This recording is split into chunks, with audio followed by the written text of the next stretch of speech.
Good evening. Thank you everybody for joining us. We are going to get started because we have a lot of material to cover and people will just keep joining us as we go through this introduction phase. So thank you so much for coming to the show tonight.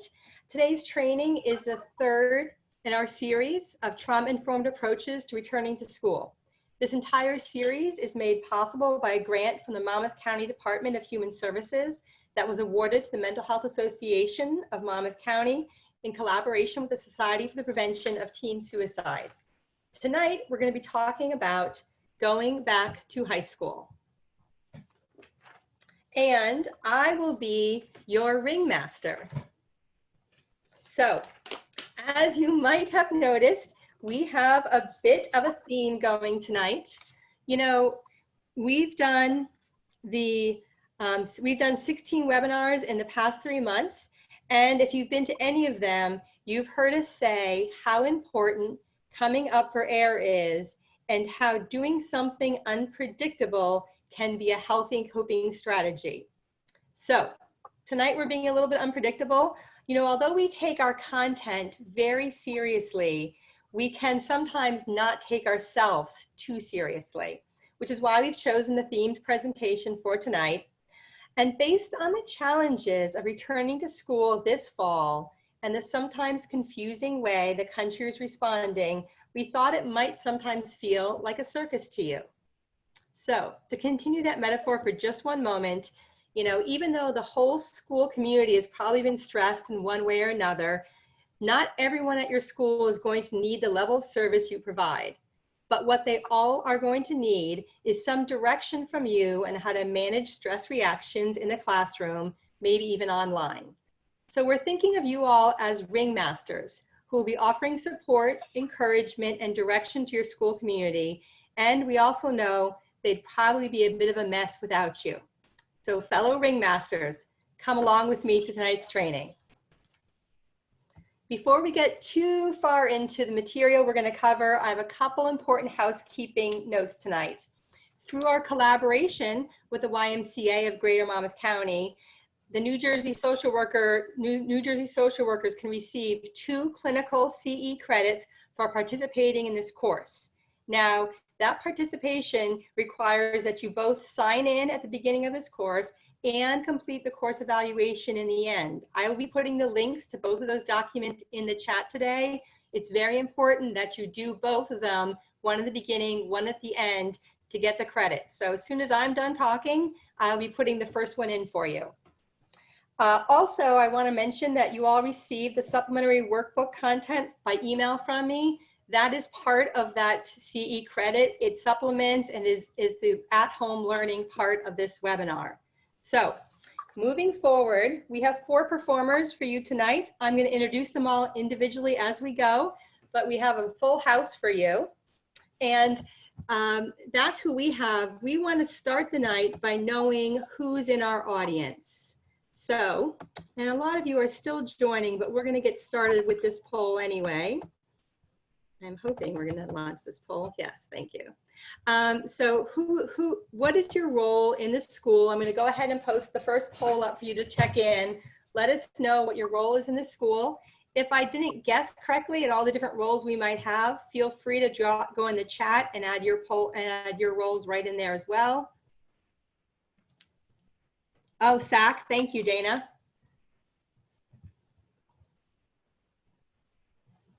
All right, once everyone's weighing in, so I'm going to go ahead and end this poll, share the results for you all. All right, so we do have a mix today of counselors and social workers, psychologists, administrators, teachers, and we have someone, SACs and other roles like that. So that's who we have today in our big top. The highlights of the show today, and this was all in the information that you got before you registered, but these are the main events we're going to be covering today. Understanding trauma and stress in youth and acknowledging those disruptions and developmental milestones, dealing with school avoidance, addressing at-risk students and looking at suicide, having working tools for a whole school approach, preparing for that first 24 or 48 hours, which I know is right around the corner, and finally, looking forward into the future and taking care of yourselves. So our juggler tonight in ring number 1 is Maureen Underwood. Maureen is a licensed clinical social worker and certified group psychotherapist with a practice specialty in grief and trauma. She has more than 30 years experience in mental health and crisis intervention. Maureen, go ahead and take it away. Well, I certainly will. I'll just finish a couple more juggles here. I feel like I've gotten very adept at juggling, as I'm sure many of you have felt over the last several months. Maureen, How we want, yes. I'm sorry, Maureen, we're not getting your picture, and so I just wanted to give you a heads up. Okay, let's see how we do that, Marnie. What do you think? I don't know. You know, my computer. I know, give me 1 second. Let me see if I can help you with that. Okay. We'll just, give me one more. Things go wrong at circuses all the time. Yeah. And maybe it's just as well. Because you didn't see me. There you go. Now here's my juggling. Okay, so I got to do this again for you. So you can just see that I really can do it. All right. So what we're going to do is we want to start, and the way we're starting is really looking at the importance of language.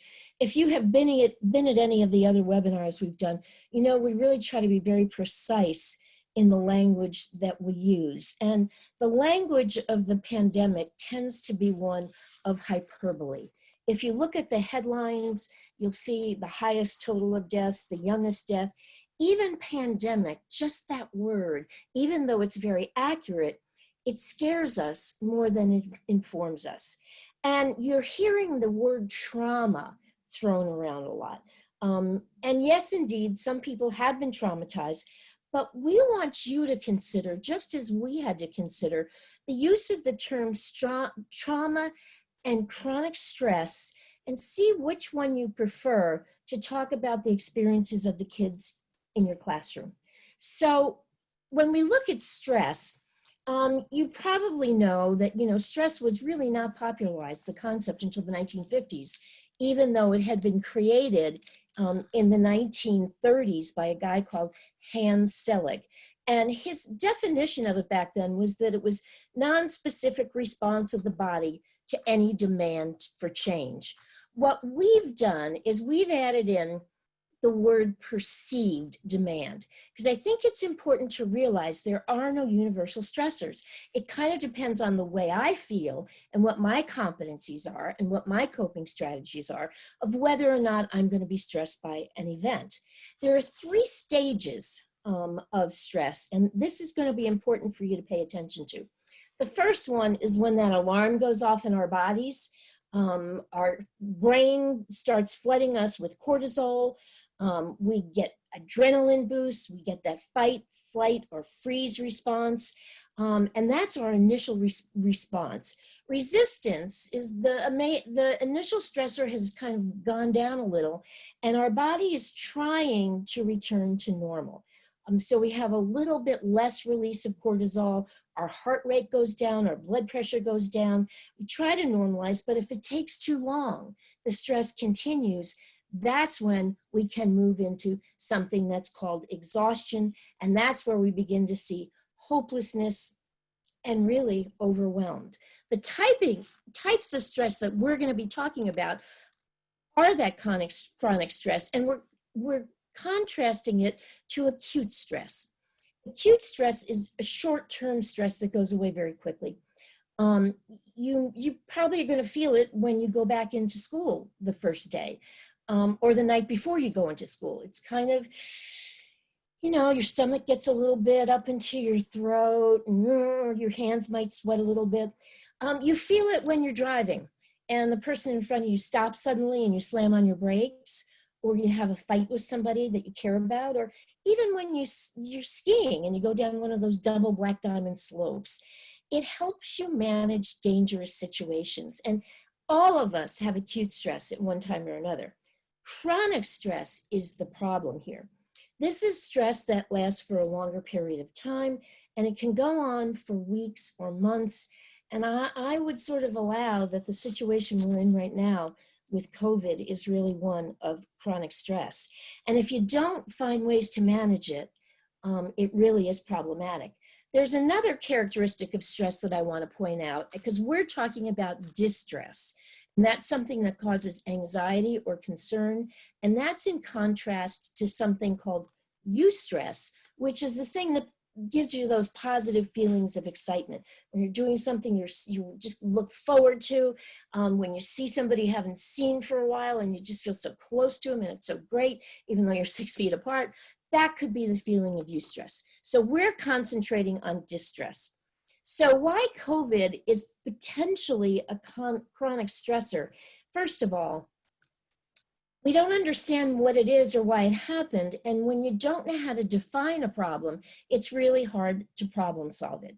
I used to teach social problem solving for 2nd and 3rd graders. And what we would often tell them is a problem well defined is a problem half solved.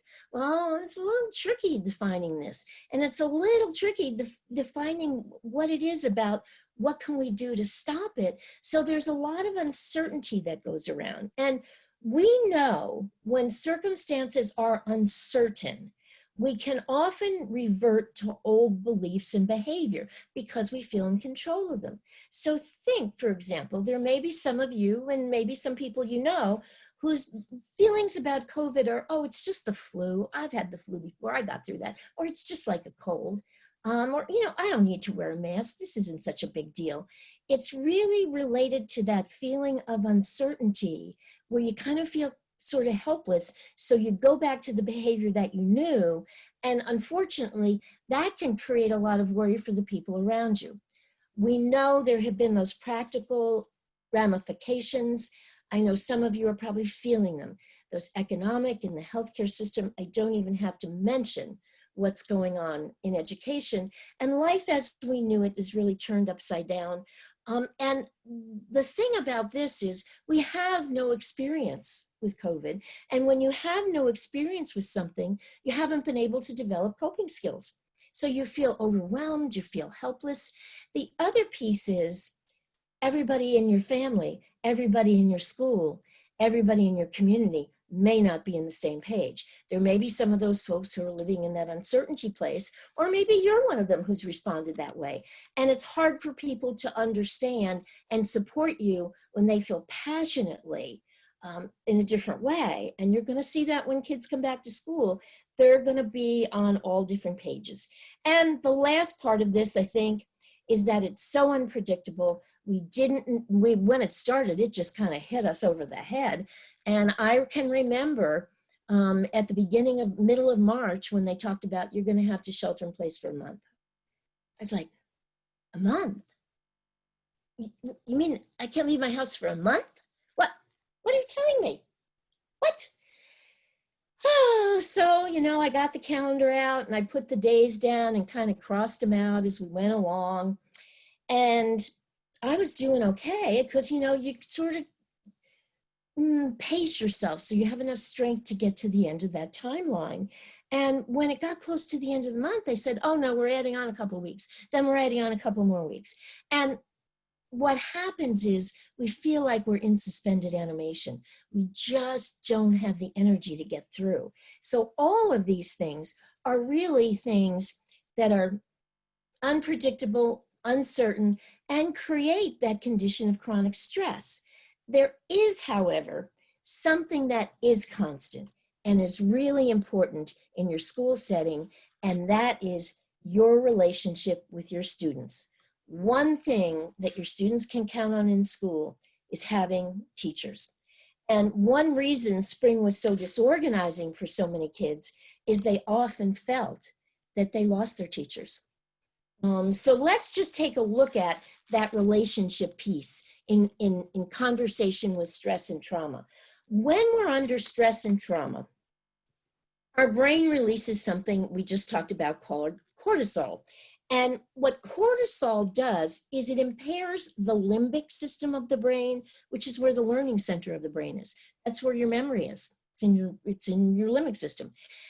At the same time, though, if we have supportive relationships what our brain does is release oxytocin. And what oxytocin does is it moderates some of those negative effects of cortisol, and it helps normalize and reorganize the brain architecture. So that gives you an idea of the critical importance of trusted adults and relationships in managing stress. The other thing that I thought was important for you to kind of just get a sense of is how many people react to stress with anger.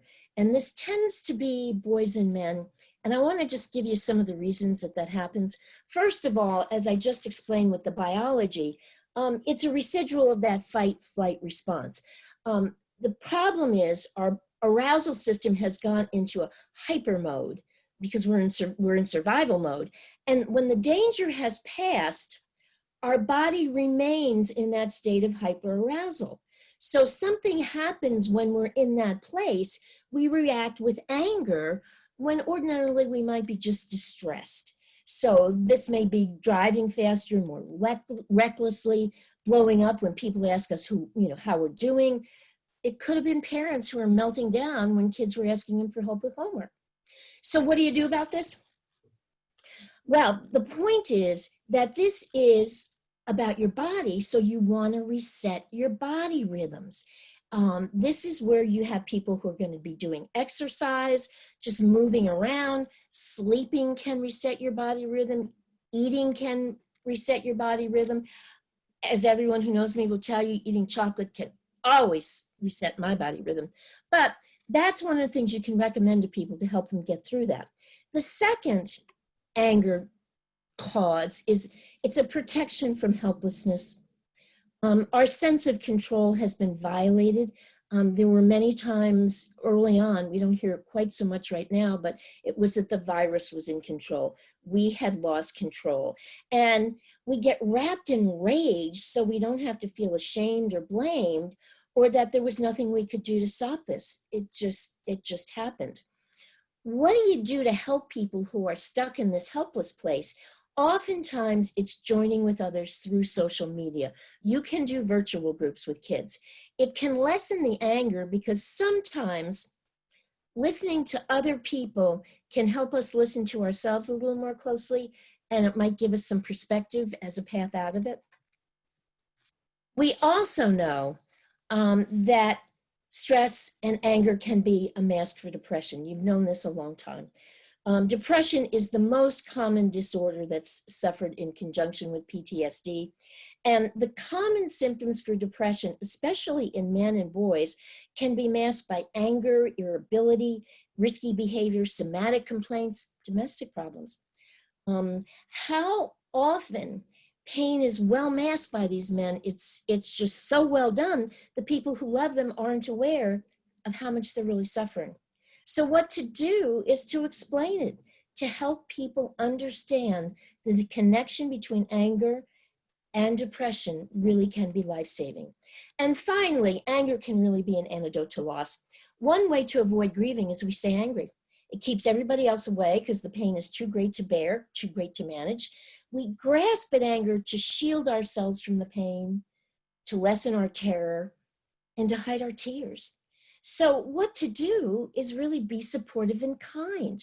Understand that loss is loss is loss. Some of the kids you see may actually have losses related to death, but others, their losses may have been related to a sports season or an activity that they wanted to do. Don't judge the magnitude of the loss. Just be supportive and validate that someone is feeling pain, because that's one of the ways that you can mediate some of that anger. And we're going to turn to another poll now and have Marnie talk to us about what makes it hard to differentiate stress from trauma. Absolutely. So I went ahead and launched that poll. I think you'll see it on your screen right now. What makes it hard to differentiate stress from trauma? Because that's where we're going next. Maureen's going to talk a little bit about what those two that might look like. Go ahead and give us your indications of, in this case, you can pick more than one if you think several of these fit. And if we didn't get it right and you want to put some ideas in the chat about stress versus trauma, we'd love to hear from you about what you think about that.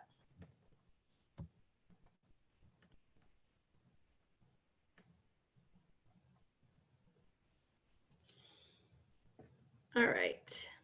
I'm going to give them, Maureen, another 5 seconds or so on the clock as they're just still weighing in.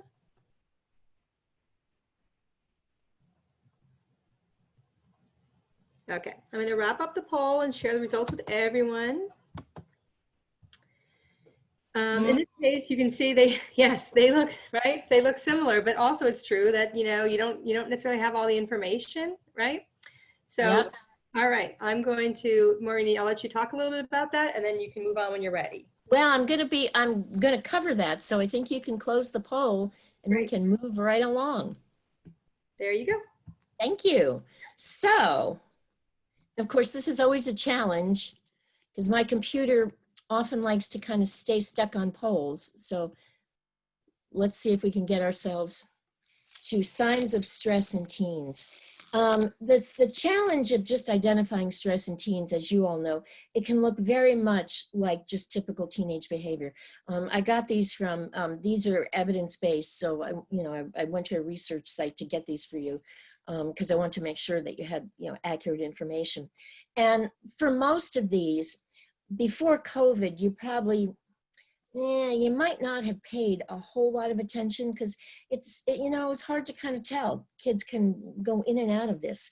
But what's important now for you in your role is that any kids you see, you want to ask them about their stress.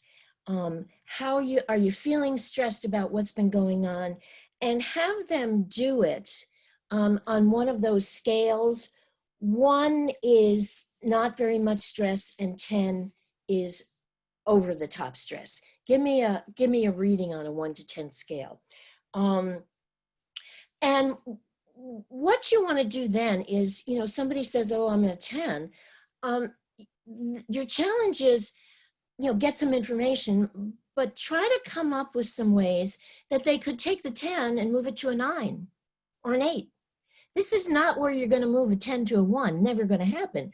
But what you can do is say to them, even if it's only a half a point, you're moving in the right direction.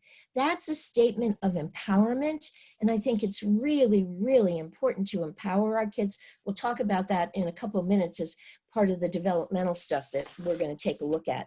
The signs of trauma often, are going to look relatively similar to some of the things, as you all pointed out, that look like stress. The ones that you really are going to sort of note, that third one, those kids who are repetitively thinking about the traumatic event, that sort of going over it obsessively, talk about it very often. If they're very protective of their family and friends, or they regress, those are things that would raise an alarm for you. These are some of the other signs of trauma, and the ones that are obviously of more concern. And when Susan talks about suicide risk, I think you'll hear about that pessimistic outlook on life, being cynical and distrusting of others. It's sort of, what's the point? I don't want to go on. We know, as I said before, depression is very comorbid with trauma. And the challenge with this is that usually it takes a while to define something as traumatic. It's the long-term effects that can be traumatic. So what you want to do here, and this is something that I've worked in my practice, is where I would bring these kids together who are struggling with some of this stuff in groups. Even virtual groups can be really helpful. It normalizes the emotions for kids. Sometimes there's someone else who says what you're thinking, and when you hear them say it, you realize, that's kind of off track. So it helps you kind of judge your own behavior. Kids give each other support and they share coping options. Often in a group, you'll have someone who's a little farther ahead in the process of figuring things out than some of the other members. And so you have peer-driven solutions, which really are empowering for kids.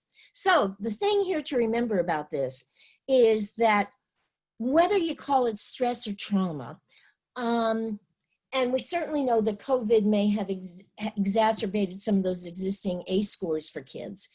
But whatever you're going to call it, you're always going to start by providing safety. And that goes back to Maslow. And we know that, some of you are facing challenges in your current environment that are very stressful. And the first one you all know already, no matter what you do, not everyone will appreciate it. Boy, that happens in school all the time, doesn't it? So you know how to deal with that. The unexpected, you've been dealing with it since March, but I think the last challenge I want to talk about are those students who are struggling with holding on to or even achieving some of their developmental milestones. So I want to go through 14 to 15 and 16 to 18-year-old kids, look at what some of their developmental milestones should be, and then that have been compromised by COVID, and then give you some ways to support development. And this is when you are in your role as the ringmaster. Because again, I think that this may be one of the times when you host a meeting for school staff and you share these suggestions with them, and you can even host a virtual meeting. That may be the easy way to do it. So the first thing we talk about is that a lot of kids have had some struggles with recognizing their personal strengths and their challenges. That kind of moves into the second one. Their families may not have been very supportive, and you know, think of what it was like for you. Sometimes you're doing the best you can to keep your head above water. And we know that most of the time that teenagers get challenges from their academics and their extracurricular activities. So you want to have teachers consider projects that affirm both their personal and their cultural identity. These are social emotional learning tools. You're probably familiar with them from that conversation. And you want to encourage teachers to give more positive feedback to kids, because my guess is they haven't had much over the last several months. We're not really good as a culture giving positive feedback, so you have to tell people to do this. And sometimes it's as simple as you're moving in the right direction. That's great. Again, we know that family and friends, you may have been over your head with together time. So what you want to do is you want to support programming in your school that increases the identification, not just with the school or a team, but with the class. It's that social cohesion. If you're familiar with Maslow's hierarchy, you know right after physiological needs, safety, the next comes social. It's that social cohesion that's really critical. So here's a chance to do that. And you can also do that by helping kids address that next task of being independent. We talk here about empowering personal and class agency. The term agency, the way we're defining it, is the capacity to act independently and make their own choices. This again is a social emotional learning term. And so you're really going to try to encourage social cohesiveness in the class, and you're going to try to get kids to recognize that the world is bigger than their classroom, their school, it's in their community. So having them do projects in the community, we know the best way to address helplessness is by being helpful. So if you can help them figure out how to do projects in the community, that can be really helpful. And the last thing is kids need to be accepted by peers to have friends. So you want to have those school-wide projects that really foster cohesion. As the kids get older, as you know, those 16 to 18-year-olds are trying to figure out who they are, what they're going to be, what their life is going to look like. So you're going to really try to encourage realistic conversations about options in the current climate, and again, encourage that personal agency. The Lifelines curriculum, for those of you who are Lifeline schools, they have an 11th to 12th grade curriculum that does exactly this, talks about how you come up with Plan B, come up with Plan C. It also explores the second piece of this, separation from family and increasing skills in social relationship.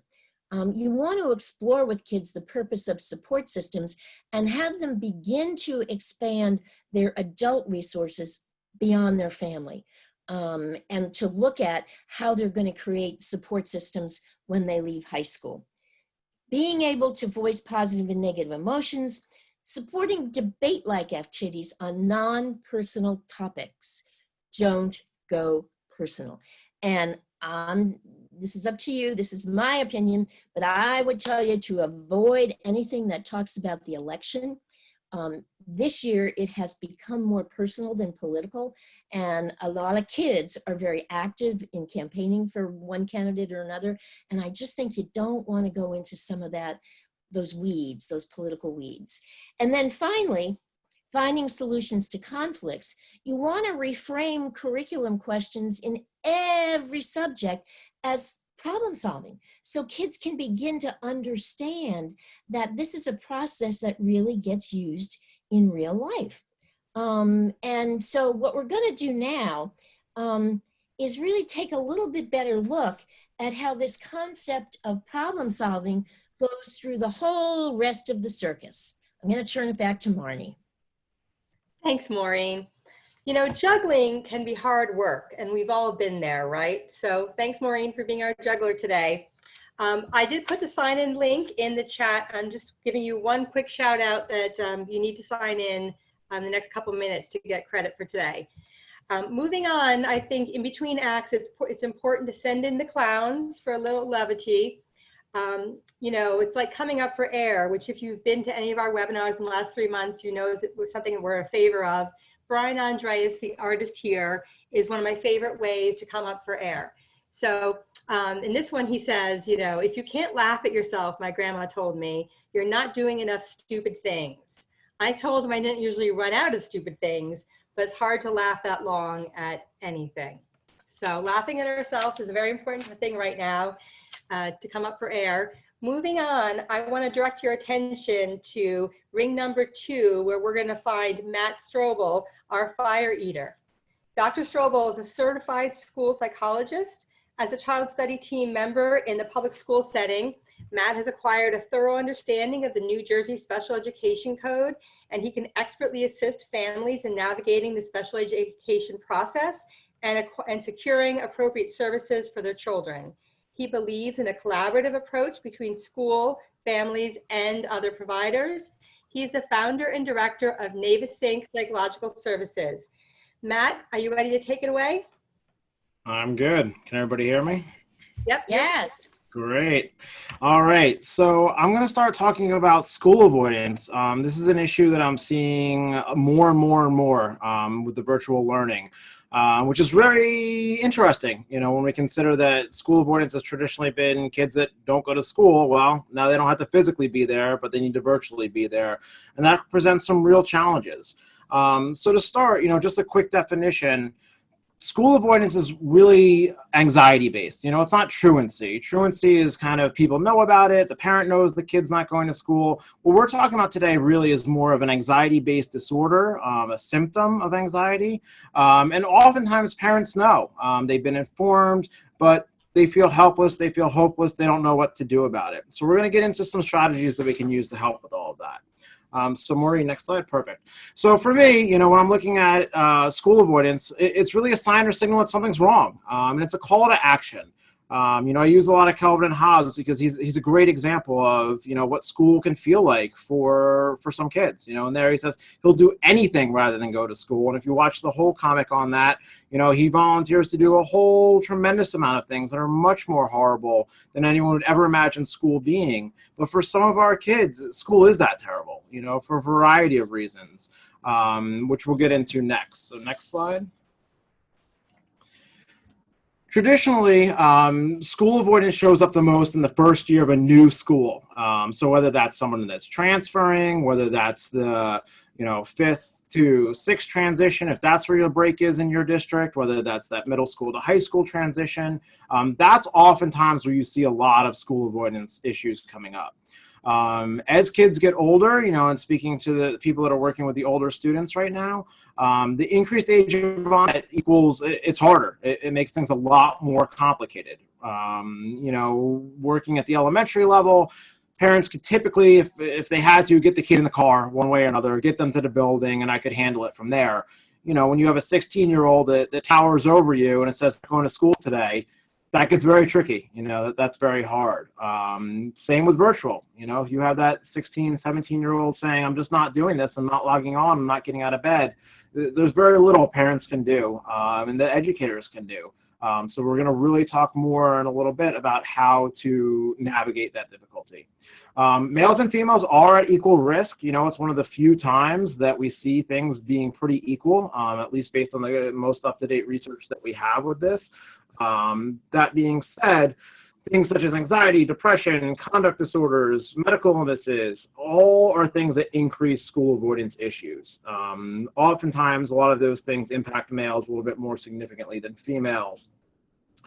The other thing that is always very interesting when I talk about school avoidance, oftentimes people don't realize, is that intelligence and academic achievement do not seem to predict school refusal. So, there's somewhat of a misconception here that it's that kid who's failing everything and doesn't do well and doesn't participate in class that doesn't want to go to school.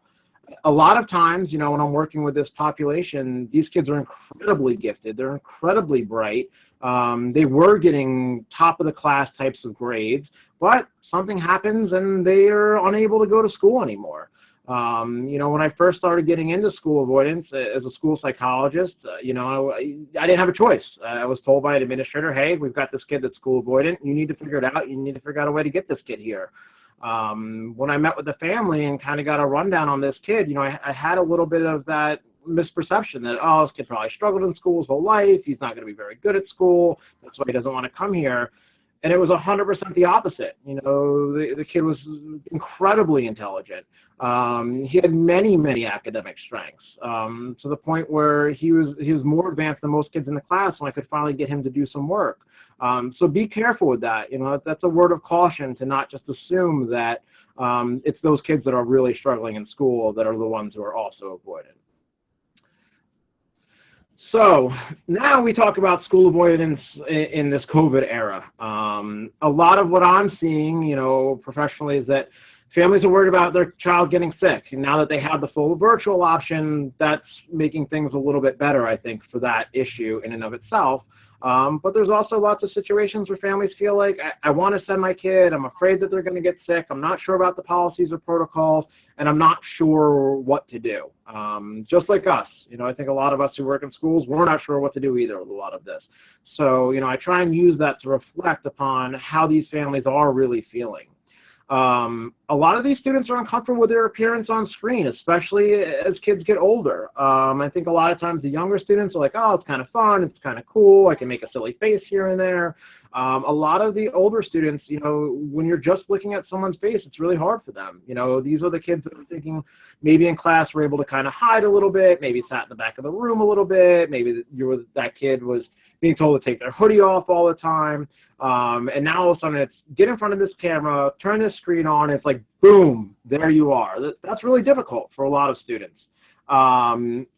The reality is some students just don't have the required technology to participate in virtual instruction, or maybe they do, but there's multiple kids in the family and they're all sharing the devices.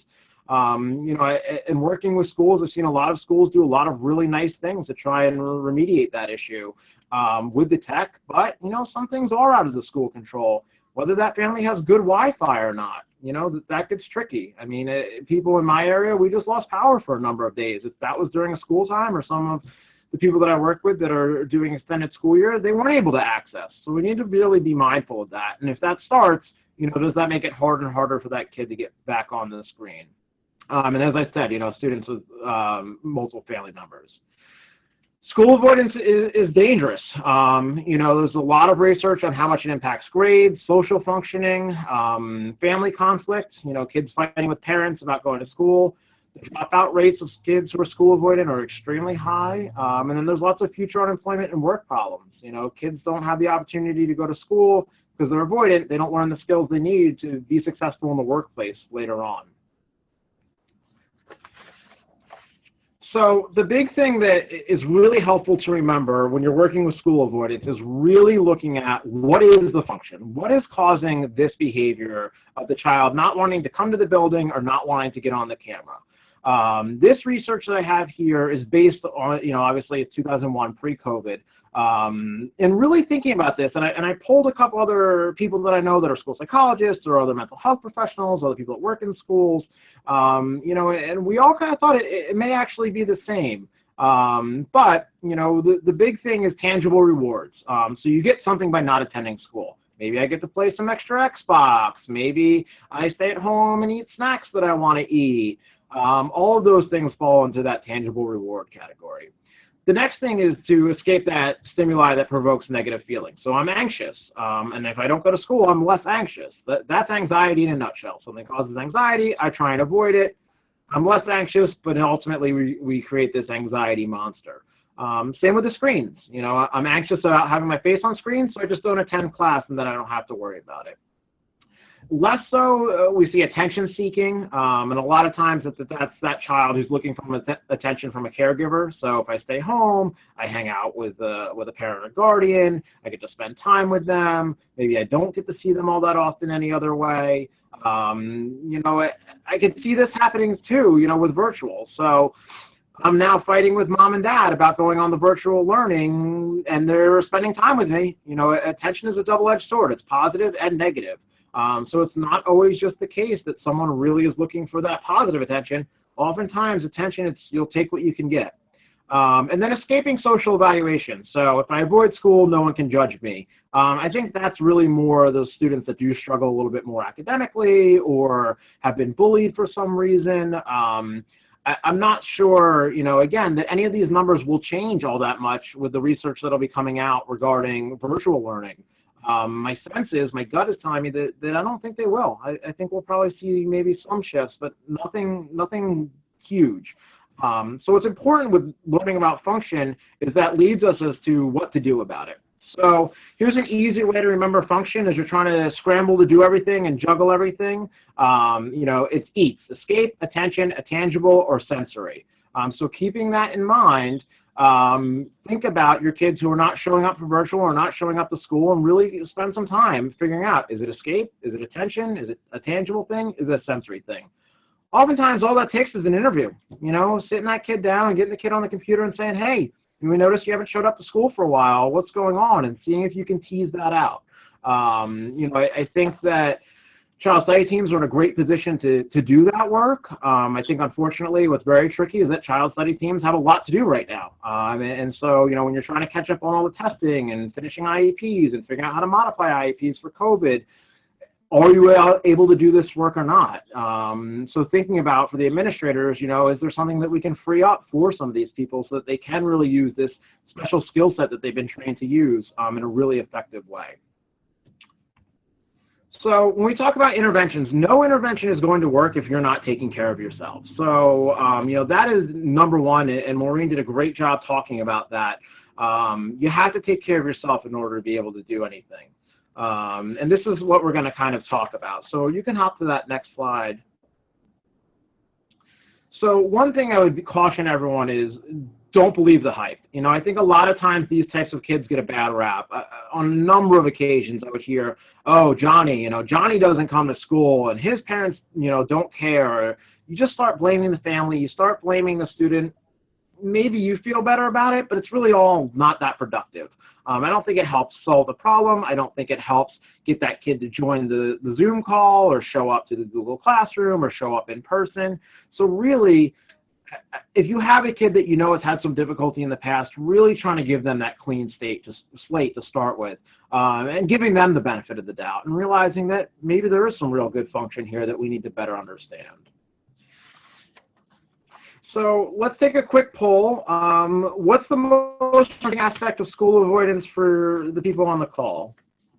Yep, I just launched that, Matt. We'll see what people say. I'll give them a couple of minutes to answer.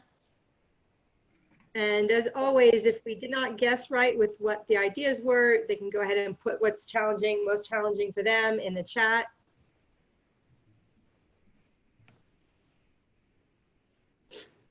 They're busily answering as we speak.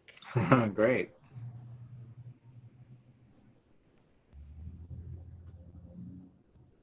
Someone wrote, you see Dana wrote all of the above. Good answer.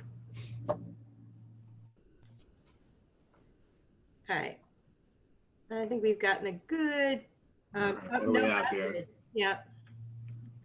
All right, I think we got a good portion. You guys can keep dropping things in the chat from Matt. I'm going to end it and share the results so everyone can see from the beginning. Consistency with student was a front runner. I'm going to go ahead, Matt, and let you talk to these if you'd like, or you can move on because I think you cover a lot of this. Yeah, I think I do cover most of it, actually. You know, I did see someone mention something about leverage in the chat. I'm not sure exactly they meant by that, so they could just kind of add another comment and kind of clarify that a little bit. I can maybe speak to it.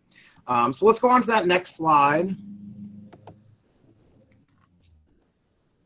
So, you know, the first thing with school avoidance I always look to do after I try and understand the function of it is, well, it's right there. Understand why they're avoiding. What's that function? Why are they not showing up to the Google Classroom? Why are they not showing up on screen? Why are they not coming to school? Once you can figure that out, you know, a lot of times the job of the school person is to advocate for that person's needs. And that's where the flexibility and creativity comes in. I don't know many professions that are better at this than school professionals, whether that's child study team, teachers, administrators, because we have to be. We have terrible budgets. We're constantly given mandates from state and federal people who tell us how to do our jobs that don't know what the job even looks like. So we always have to get creative. So use that skill set. I've got the no leverage thing. Thanks, Barb.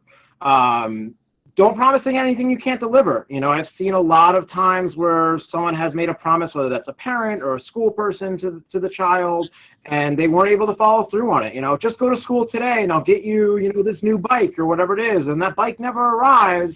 And what happens? You've completely lost any of the trust. You're no longer a trusted adult. That kid is going to have a really hard time believing you ever again, if they ever do, and you've really set yourself up for failure.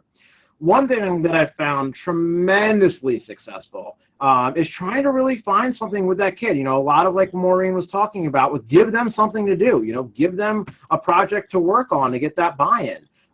You know, I had a case where this kid was really into Frisbee golf, and we got him to write a program proposal for the township to get a Frisbee golf course, and he was really bought into it. We were able to buy some things through some, you know, funding from the PE department. We all worked together, and we started a little Frisbee golf club. That got that kid coming to school, and he was extremely avoidant, but he knew that at certain times of the day, he was allowed to go out and throw those discs, and that was enough for him. That might get tricky, you know, if we go to full virtual. So what can we do about that? One of the other projects I'm heavily involved with right now is esports. Lots of kids play video games. You don't need to be in school to do that. You don't need to be anywhere to do that. You can do it from your own home. So a lot of schools are setting up leagues and teams. So I know my email's at the end of this. If anyone's interested in that, certainly send me an email. But, you know, a lot of the districts in the area are setting up teams for this so that all kids can participate. So that is a good way to do that. But anything else you can figure out that's creative. You know, I play a lot of virtual games with kids, so setting up clubs where they're doing that. Anything you can do that has some buy-in for that child is going to be a step in the right direction. The other thing that we need to think about is the guardians, you know, and how to get them involved. So I think this speaks a little bit to the leverage. You know, one is I always start with telling these parents and guardians, you're not alone. You know, your child is not the only child that has trouble coming to school. And a lot of times that's been very eye-opening for them. A lot of times guardians feel very isolated in this. It's very shaming. They feel terrible their kid's not going to school. They feel like it's all their fault. They don't know what to do. They're at a loss. And I think sometimes, unfortunately, schools were guilty of perpetuating those feelings. You know, I've sat on panels where I've heard parents talk about, you know, being taken to court because they couldn't get their kid to go to school. And then, you know, I met the child, and he's 6'4", 230, and mom's 5'1". You know, there's no way she could get this kid to school if she tried, no matter what she promised or anything. So, you know, providing that support and encouragement to parents, I think, is very helpful and really helps them. Look at what we are asking them to do with the virtual learning. You know, a lot of this, unfortunately, has fallen on parents to be able to kind of be that home instructor. And most parents aren't teachers. And even if they are, it's really hard to teach your own kids. So trying to figure out ways to support the parents, I think, is going to go a long way. Can they hold the child accountable? You know, is there some of that leverage there? Is there something they can do? Oftentimes, that's very tricky. You know, so whenever I'm working with families with this type of issue, we talk about plans, and I say, you know, one idea might be to, you know, take away video games, for example. Do you think you could do that? And most of the time, they're pretty honest with me about they can or they can't. If they can't, we talk about, well, what are some ways that we could do that, or what are some barriers to doing that, and how can we work around that? So really getting creative and thinking about that. In schools, you know, the best approach that I found is really having that team approach. You know, and everyone kind of has a role in that team. So the parent is that case manager, keeping everyone informed. they're trying to do that data collection about what's going on with the kid. They're the one reporting those psychosomatic symptoms. And then they're really working to get the child to school. Schools, and I think that we're probably going to see an uptick in our 504s and IEPs and everything else right now, but really thinking about what types of plans we need for these kids. Do they need to be those formalized 504 IEP plans? Can they be less formal plans? A lot of times, there are some underlying mental health or learning issues with these types of kids, whether they're brilliant or not. It doesn't mean they don't have a learning disability. So really looking at trying to understand that and what makes that hard. I'm seeing more and more kids right now who are really struggling with writing. As school people, we don't do a great job from a child sight team perspective assessing writing. So, there's some ways that we can change that and really think about how to support those kids.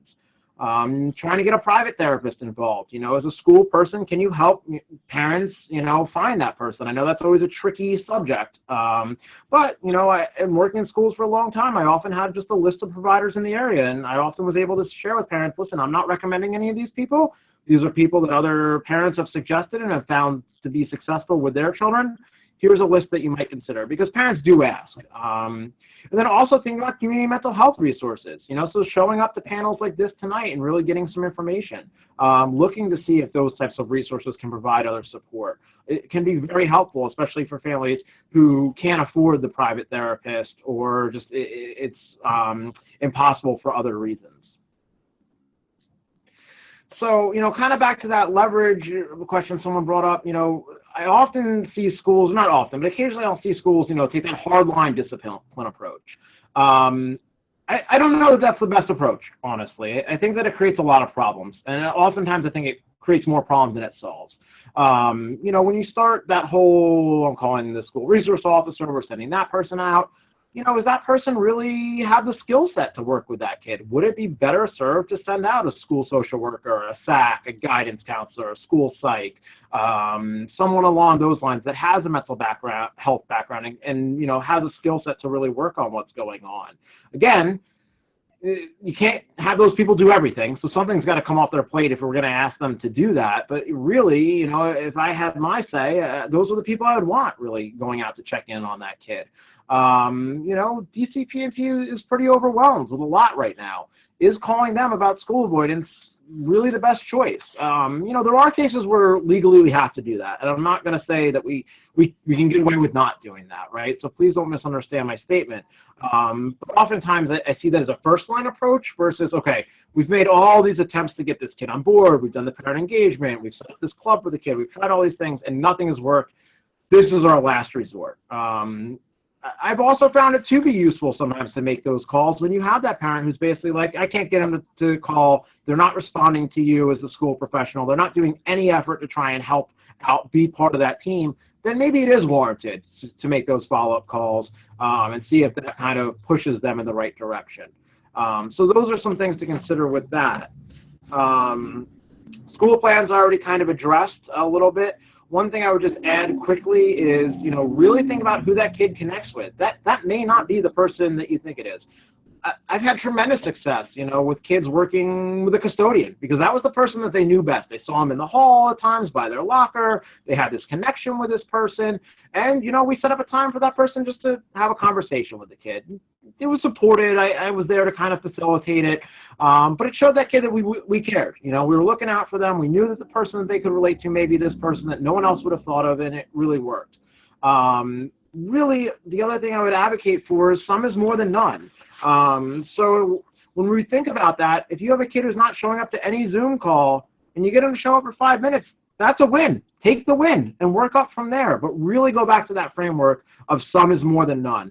Like Maureen said, you're not going to go from 10 to 1 for a kid that's extremely upset down to no upset, right? This is kind of the same thing. You're not going to go from 10 of never going to school to 1, oh, they show up every day. It's not going to happen. You're going to burn yourself out. Everyone's going to be frustrated if you go that route. So really thinking about small baby steps. We can always look at changing the environment, having the screen off. I saw someone from the TS community here. I work with a lot of kids who have tics and Tourette, and they're like, I'm very ashamed to be on screen. My tic's going to interrupt things. I don't want it. It puts all the focus on me, and I've really had to work to advocate for them, in those types of examples. But it's not just for that community. There's lots of communities that kids feel that way. Providing reinforcement always works well if you can figure out what that reinforcement can be, and providing that parent resources, as I said already. And like I said before, always finding a way to earn. Some is more than none. So if you make it to school on time, maybe you get this, all the way down to if you just make it for a couple minutes, you could get this. But there's always an option, because what will happen is if you say, well, you have to go to half the day, and that kid misses that time frame of being on for half the call or being in for half the day, that kid's going to be smart enough to say, well, there's no way for me to get this reward. Forget about it. I'm just going to give up. It's not worth trying. But if there's always that chance to possibly win, then it's totally worth trying to get them to buy in with that. So I'm a little bit short on time to do the full case example, but this is just very quickly. 12th grader, history of depression, self-esteem concerns, spotty attendance, little engagement. This is a kid I'm advocating. Shut that camera off. Does it really matter if we see the kid? Is this something that we need to harp on? Does that kid not want to go to college so they don't care about their grades? What do they care about? What can we figure out? And again, that's that supportive conversation that you have with someone that has some expertise in how to have that conversation. And then really partnering, especially with the older kids, help them create their plan. You need some buy-in, so they need to be part of it. If we just say, all right, here's your plan. If you show up on time, you get this, it's not going to work. You really need to work with them. And you really need to be given a time in order to be able to do that.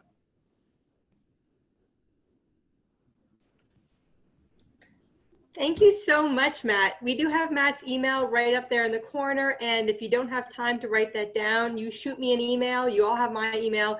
I will get you connected with him, no problem. Matt, fire eating is a tough job. And it seems like you're doing the impossible. I think today you gave some really good insight about how to make the possible possible. So thank you very much. You're welcome. Thanks, everyone. All right, so let's bring in those clowns real quick. This one makes me laugh every time, not just because it has the word underwear in it. Make sure you've got clean underwear, she always said, in case you get in an accident. And I always figured that'd be the least of my worries. But now that I'm older and I see there's a lot you can't control, clean underwear is one of the things you can. So we do like controlling the controllables here. And ladies and gentlemen, I want to bring your gaze high into the air as we welcome Susan Talone, our trapeze artist. Susan is a certified school nurse. She's currently the clinical director for the Society for the Prevention of Teen Suicide, and she's spent her career in the field of psychiatry with a specialty in suicide prevention. She's worked in schools as a teacher, crisis coordinator, anti-bullying specialist, and director of health services. Susan, can you join us today? Go ahead. Oh, there you are. Yes, ta-da! As suicide prevention isn't as glamorous as a trapeze artist that I am tonight, it can feel like we're doing lots of tricks. And sometimes we're upside down as we try and help our students hold on to moments that can feel like the difference between life and death. And so maybe there are more similarities between the trapeze artist and suicide prevention than one would think. So tonight, I wanted to sort of talk to you about understanding suicide a little bit better. And I think when we look at the definition of suicide, I think it's really important to understand a piece of this definition, to put it into words that we can really understand. When we think about, suicide prevention, we have to think about it as that our students are having trouble solving a problem. They truly believe, and this problem-solving theme is throughout this presentation tonight, but when a student is feeling suicidal, they believe that they have a problem that is so intense and is creating so much emotional pain that they have no other options. we, in the school, we solve problems every day with our students. So I think if we look at this definition and say to yourself, you know, I can do this. I do this every single day. All of a sudden it becomes a doable task. What words do you think, this is a poll we're going to take right now, what words do you think describe how a suicidal youth would feel?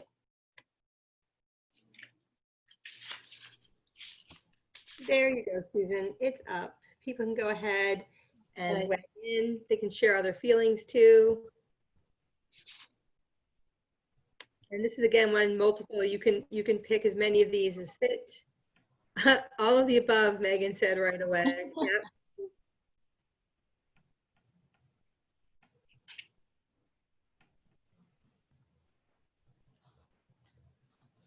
We've got over half the people voted. I'm going to give them a couple more minutes to get just over half, and then I'll wrap it up for you, Susan.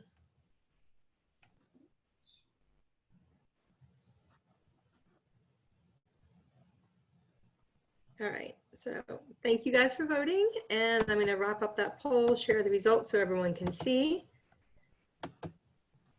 All right, Susan, as you can see, alone and desperate were the loudest, but people really identified with a lot of these feelings. Yeah, and I think they're actually, it's true, it's all the above, but alone and desperate is something I see in the students that are really on that edge and trying to find that balance. So let's look at the next slide, and we'll try to identify, this is what kids have told us. This is from what teens we've been working with have told us. They feel worthless and hopeless and helpless and like a loser, confused, empty, desperate. But I think the word that I have seen consistently in the students I've worked with is the hopelessness. And that's when we have to take on the role of lending hope. They have no hope, but we have hope. And how you lend hope to a student who is hopeless is you use the word we. So it's, I'm hearing that you are feeling hopeless, but now I'm here. You are not to work this out together.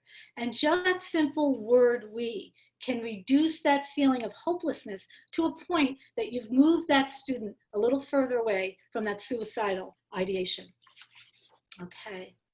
And again, one of the things that I've done in my work is, you know, I happen to have been in a school that had one of the largest suicide contagions in a high school ever recorded in the country.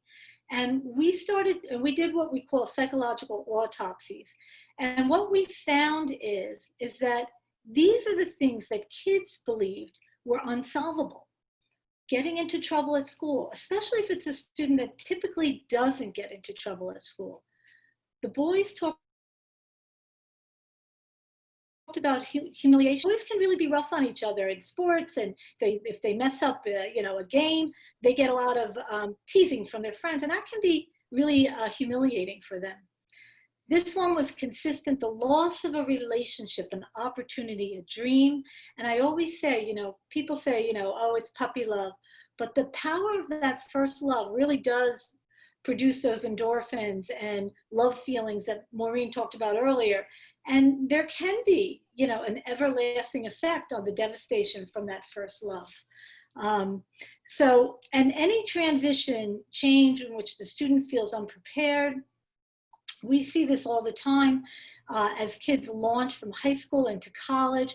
And that 18 to 22-year-old age range, we lose a lot of kids because they're struggling with this transition. And in some ways, they've been promised a rose garden when they got to college and it didn't pan out, and they don't know how to problem solve.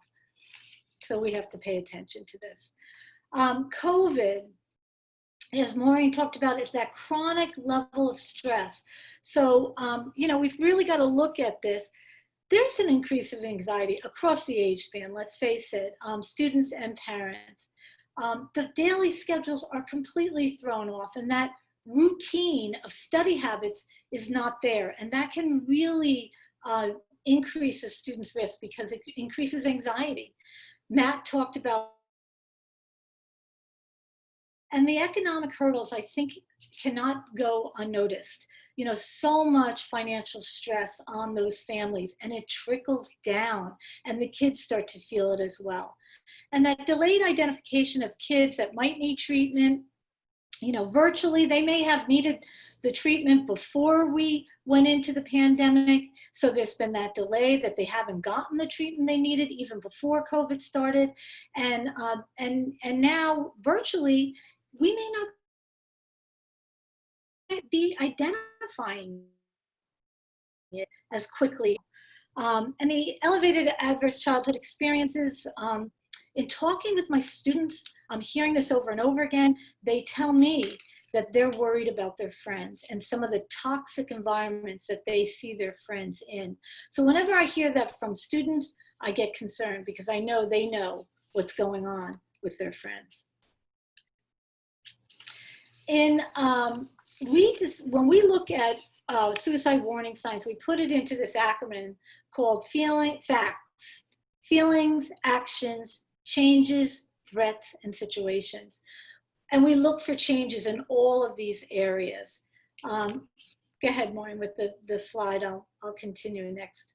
So one of the warning signs that you might see in school, and I can tell you as a school nurse, kids will come down to that school nurse office on a regular basis when they are having mental health issues, but they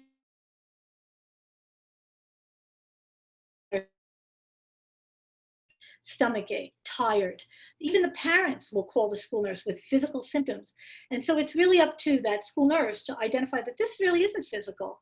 And you do that by taking temperature and those, you know, your assessments, and then you move it on to something's going on with this student. As a teacher, which I was for 10 years, whenever that kid's asking to go to that restroom, you know, what's going on? Number 3, actual threats or suicide notes. And the other thing I would say as a teacher, I would look at what a child was doodling, because oftentimes they were drawing pictures of guns or someone with big tears coming down their face, to look at their drawings as much as their actual notes. Talking about suicide, but they don't say, I'm feeling suicidal. That would be too easy. They say things like, I can't do this anymore. I've had enough. I'm done. So pay attention to what they're saying. The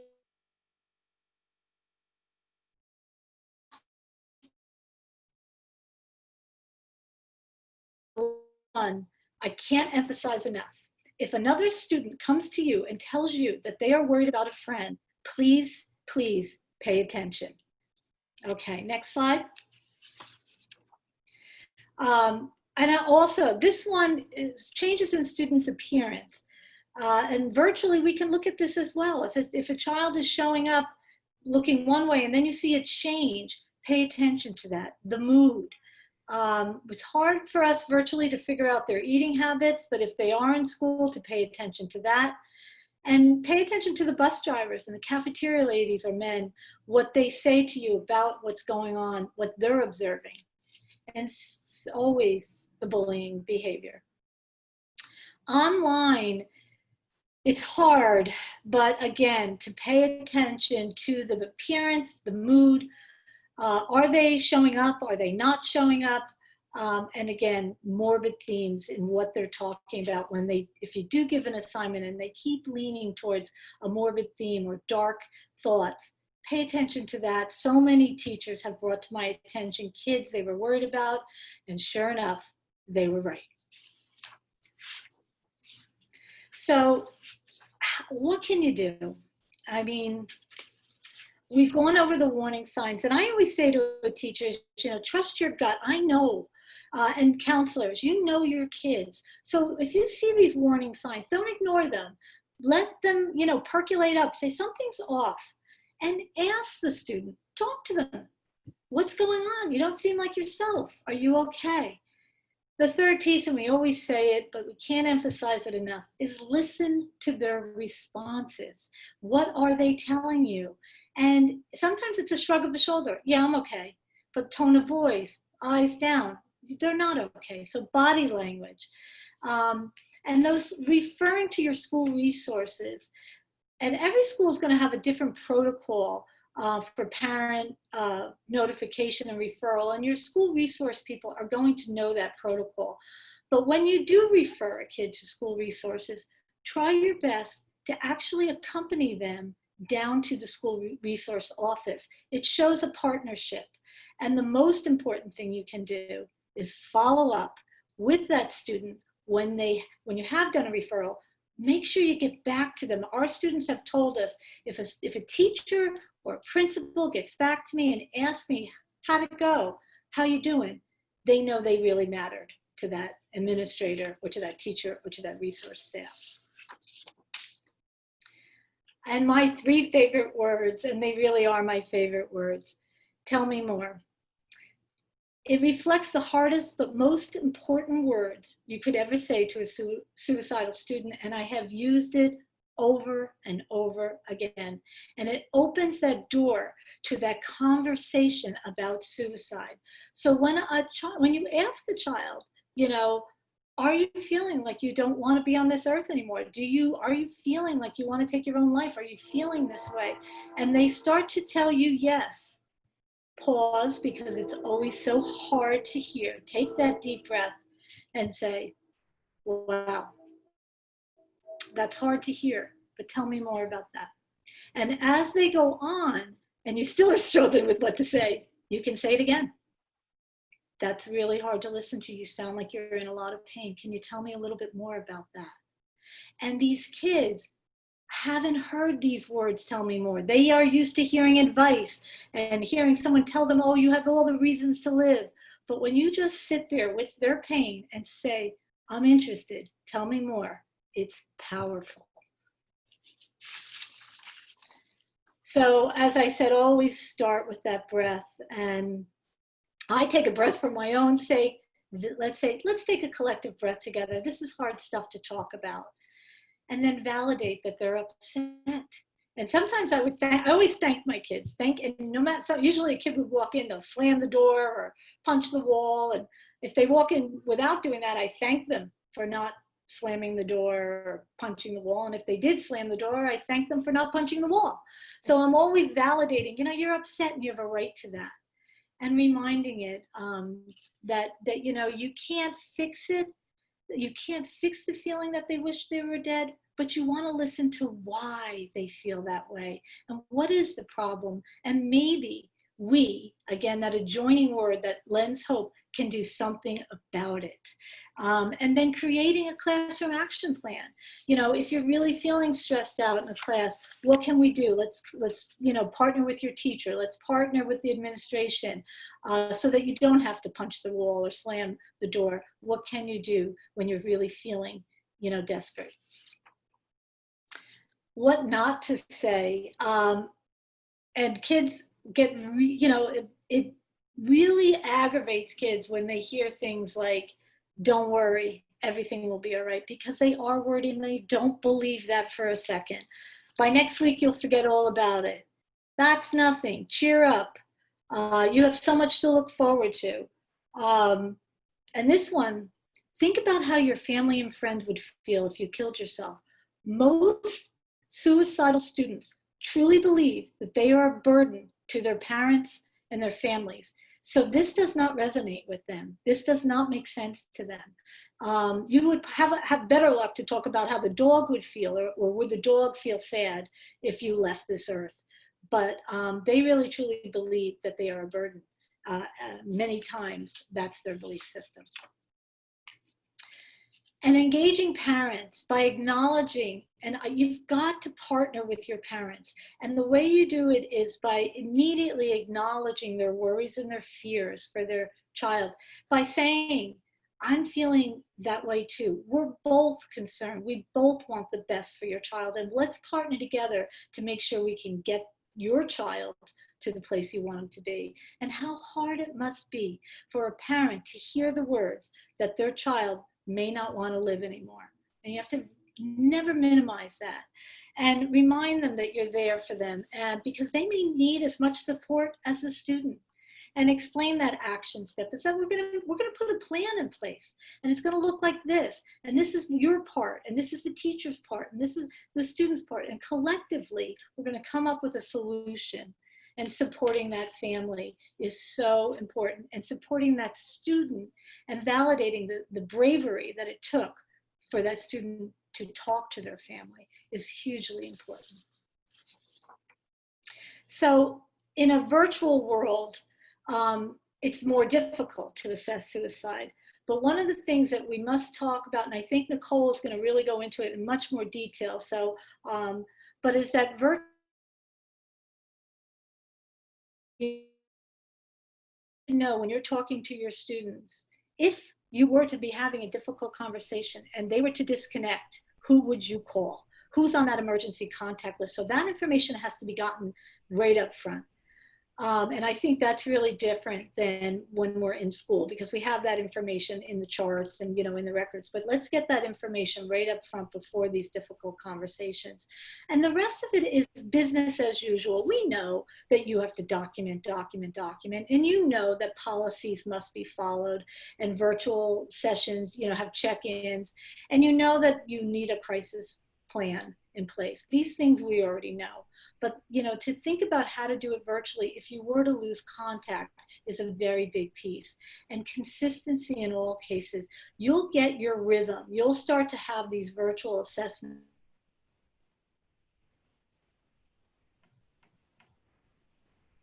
You'll start to get a sense of confidence as you're working with your students. I think that might be my time is up. And thank you. The circus goes on. The circus does keep moving on. Susan, thank you for soaring high and flying above us today. We appreciate it. And I think it's time for those clowns. So, still by Brian Andreas, you know, wish for your deepest desires, she said. And when I asked if they'd come true, she said, they always do. So you might as well get them out in the open while you're still young enough to correct any serious mistakes. And now, still defying gravity over ring number 3 is Nicole Demore Nolan, our tightrope walker. Nicole is the school counselor for pre-K through 8th grade school in Monmouth County. She's also the project director of the Adolescent Suicide Prevention Grant, the Mental Health Association, and the Lifeline Suicide Prevention Trainer. Nicole, take it away. Thank you, Marnie.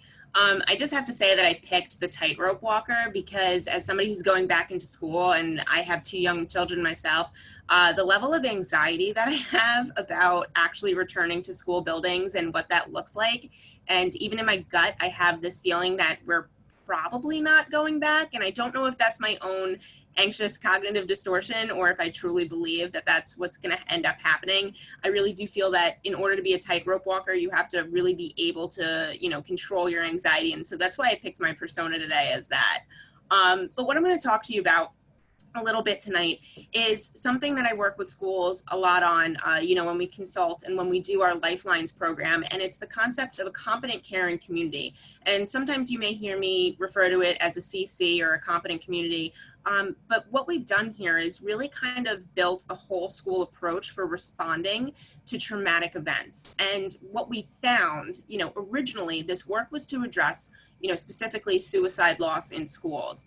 And as we started doing a lot of the research, we found that it actually created a competent, caring school climate where students felt respected and a piece of this puzzle. We saw bullying rates decline, we saw behavioral issues go down. It was just kind of this all-encompassing approach that really engaged a big group of key stakeholders and gave them a place at the table to kind of feel like we're all in this together. And, you know, one of the things that I keep reminding myself of, you know, especially as I'm in a dual role, right? I'm a counselor at school, so I'm part of the administration, but also I'm a parent, and we're all in this circus together. This is a circus for everybody. And, you know, I've really felt by having this competent, caring community in our school, it's helped us decrease a lot of the anxiety that our parents feel. A lot of the disagreements that we would get in with parents between the decisions that we've made. I feel like everybody feels like we've communicated really well. So I want to talk to you a little bit more about this as we move through and how you can create this if you don't already have one, and how it can contribute to a safe school. So what is a safe school? I like this definition a lot. A safe and caring school environment is one in which students feel positively connected to others, respected, that their work is meaningful, and that they are good at what they do. right? So this is really about creating a lot of healthy skills for our students. It's problem solving, and it's very basic, which is what educators are there to do, you know, whether it's science or math or any other subject like that where they're learning. So by creating a safe school, we use the competent community model. And here you can see the key stakeholders. You have administration starts from the top. You have parents, you have students, you have the larger outside community that can contribute to some of the things that you're trying to achieve. And of course, you have your faculty and your staff. So everyone in a competent community is concerned about the welfare of all members of its community. It's committed to an environment that supports the common good, and it knows how and where to get help if a community member is in need. And that was really something that came out of our suicide prevention work, right? So you had a student who had died by suicide, and the community really didn't know what to do. So you built up these resources. God forbid it ever happened again, or even in the aftermath of a loss, maybe not even a suicide loss, people knew what to do and how to gain help for themselves or their children. And this is branched out into a lot of other topics. You know, we've seen it used in communities with the opioid epidemic. We've seen it used in communities for Hurricane Sandy. You know, and certainly we're seeing our schools that we trained in Lifelines and that we've consulted with use this to address COVID. All right, so I want to hear from you guys. Out of that key group of stakeholders, who do you think is going to be the hardest to engage this year? Excellent. I launched the poll, Nick, so we'll just see what happens. Yeah, and if we forgot anybody or you think we left anybody out of that kind of group, you know, go ahead in the chat and share so I can speak to that. You know, but definitely, you know, some opinions on who it's going to be hardest to engage this year, whether we are in person, hybrid, or remote only situation. They give them another 7 seconds or so. We're at 2/3 or 3/4 of people have weighed in so far. Mm-hmm. And a clear majority developing around students, by the way. Wow. That is actually very, very interesting to me. I really, really thought that you guys were going to say that parents would be the hardest group to engage this year. You know, it goes against my better judgment. Don't yell at me, ringleader, but can we get some chat comments on why we think kids are going to be the hardest ones? Yeah. Also, I'm the ring master because a ringleader reminds me of I'm a crime network, and I'm attempting to go straight and not have a crime network. Sorry. You guys can give me kind of some insight, and I'll look at that as I move through the next slides and kind of talk about that. But I'm definitely surprised that you guys feel that students will be the hardest ones to engage this year. So moving right along, competent community, now we understand what it is. We understand some of the benefits behind it, but I want to get into how it works and why. And so you can see you have these key groups right here. You have your parents, your administration, faculty, staff, and students. And in the middle, you have what we've built around it. So competent care in communities, the first thing we always encourage is using evidence-informed practices. There's nothing worse than building into your schools a program that's not research-informed, right? So we always make sure that a lot of the things we did you know, is this idea behind having strong data behind what it is that you're doing to make sure it's impactful for your school. You have strong communication and inclusion, right? Kids always feel like they're left out at the table. So this speaks to what you guys just said. You know, you feel like it's going to be hard to engage kids. Even if I'm doing a mini session with a kid who came in to talk with me about, I don't know, their grades or getting into a specific school, one of the things I say is like, hey, you know, I'm working on this thing. We're having Respect Week next week, or we're having this type of theme. You know, I'm having a really, really hard time coming up with some ideas. What do you guys think? Like, what is something that you would do? And, you know, sometimes they give me some outlandish, you know, requests that, you know, maybe we should have a day off from school, or maybe we should have this type of day, or maybe we got a costume day, or something that doesn't really, you know, make sense. But most of the time they come up with something really solid that I'm able to pull out and make work for them. And then you know how much more impactful and how much more effective that's going to be because it came from the kids. It goes to this other option of voice and choice. So the kids have now had a seat at the table. They understand that they're part of the solution, and they feel like their voices are being heard, which intrinsically motivates them to be more involved in school. And what's that connectedness word, right? We're always looking for ways to connect kids back to our school.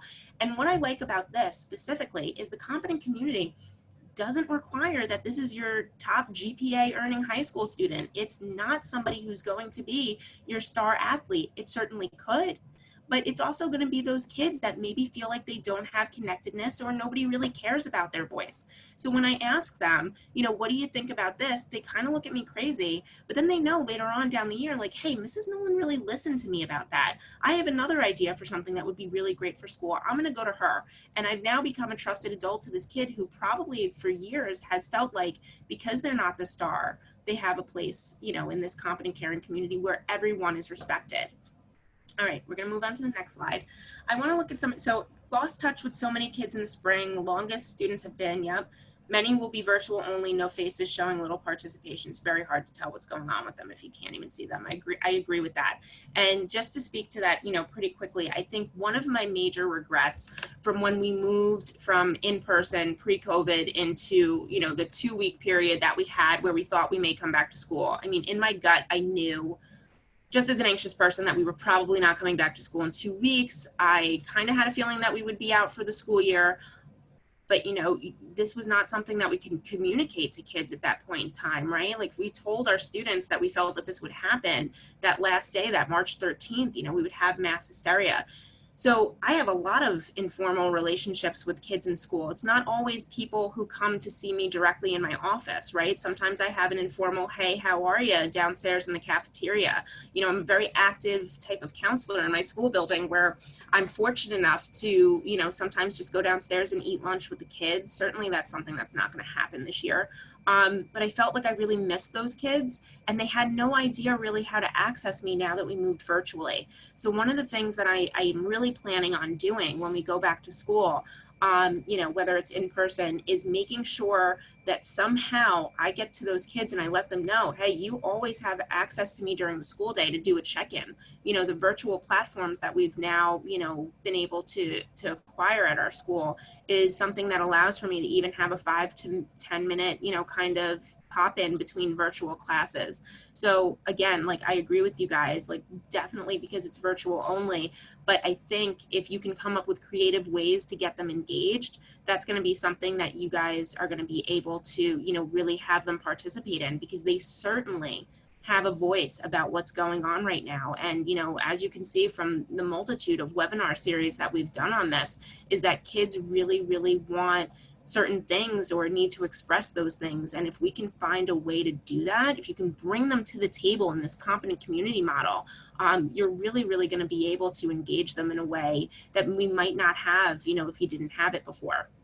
So, like I said, Maureen, can you just go back to the other slide? Sure. I'm sorry. It's okay.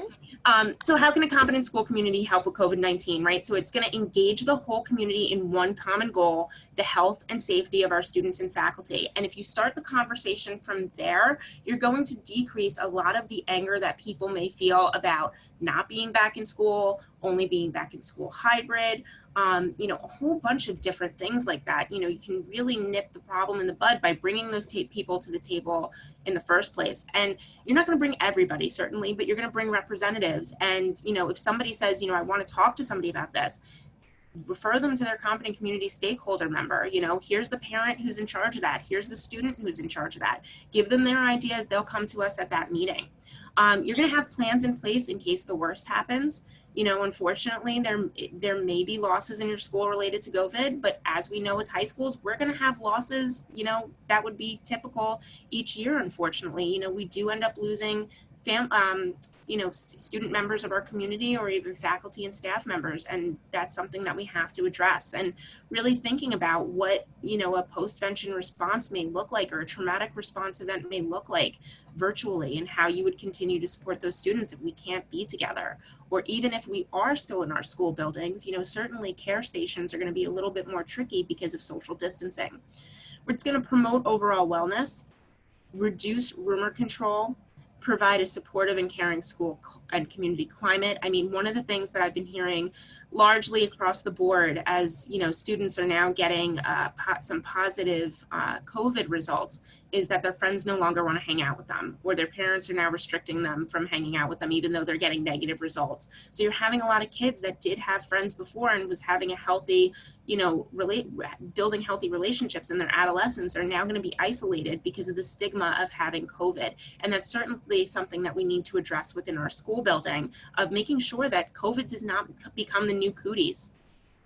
We're going to reduce conflict between parents and school because we've invited them to the table. They have a piece of what you're doing. It fosters a sense of respect that allows for all key stakeholders to feel cared for.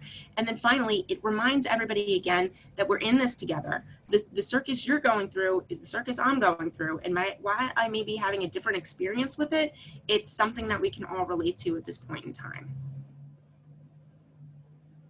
All right, so how do we foster and engage a competent, caring community?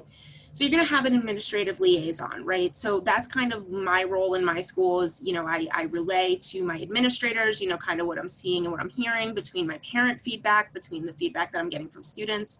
I have a faculty liaison, and what we're doing for this school year is we're creating a faculty wellness group that will run virtually if we need to, or in person.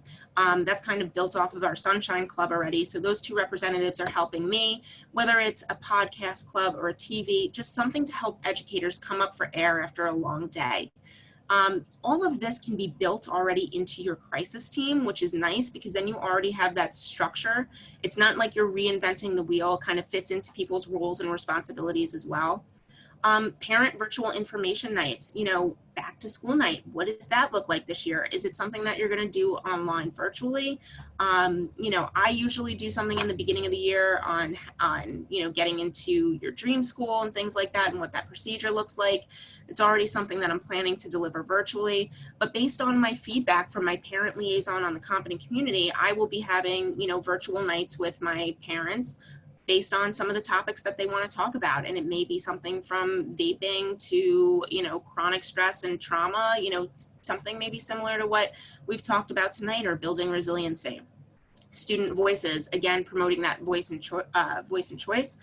We've developed a social emotional learning curriculum for some younger grades, you know, that you guys can certainly reflect and see if that would work in some of your high schools. We have social emotional learning that promotes school connectedness and community. And, you know, what about those informal ways that I mentioned before about how you can reach your students and include them in the conversation as part of the competent community where they feel they have a piece in addressing COVID? You know, certainly one of the most historical things that they'll go through in their lifetime. COVID crisis plans, responding to COVID-related events, right? So again, this goes back to what I had mentioned a little earlier about having traumatic loss plans in place. So this would build upon your already established crisis teams. The plans for the need to respond in remote scenarios would be proactive. One of the resources that we can provide to you, you know, if you feel like you want to reach out to me and talk to more about this, you know, certainly my Lifeline schools know that they have this, but we have a draft virtual postvention response that you can kind of edit into your crisis plan. We have that template ready to go that we've been working on basically since March because we thought we were going to really lose some students or some faculty members during this time. So again, it's proactive. And one of the really great things that I've gotten, like in our feedback about the competent community, is how much it reduced teacher, faculty, and administrative buyout after a loss. Everybody had a role, everybody had a responsibility, your cup didn't overflow, everybody knew where to be and what to do. And when the bell rang at 3 o'clock at the end of the day, you got to go home. It wasn't like you were sitting with the administration until 8 or 9 o'clock figuring out what the next day looked like. People had had training, they had practiced this, they were ready to go. So they really felt like, okay, I could leave this building at 3 o'clock. I feel like I've addressed everything that I needed to do, and I can go home and spend some time with my family or do whatever it is that I need to do to refill my cup so I can come back in ready tomorrow to address students who have experienced this traumatic event. It addresses and trains crisis teams for specific COVID-related scenarios, right? So some of the things that your crisis team could meet with and go over is what's going to happen if there's a COVID contagion in our school at some point during this year? What happens if we do lose a faculty member or a staff member? What happens if, God forbid, we lose a student? Or finally, what happens if we do get that notification that we are returning to full-time remote learning? How are we preparing our students to handle that disappointment again? All right, so the first day back to school, what we're gonna kind of move now into is what the first 24 hours and 48 hours back in our school building looks like. And what I really love about this, the first thing that popped into my head, not even about this webinar series, but in general about going back to my school. I don't know if you guys recognize this. Does anybody know what movie this is?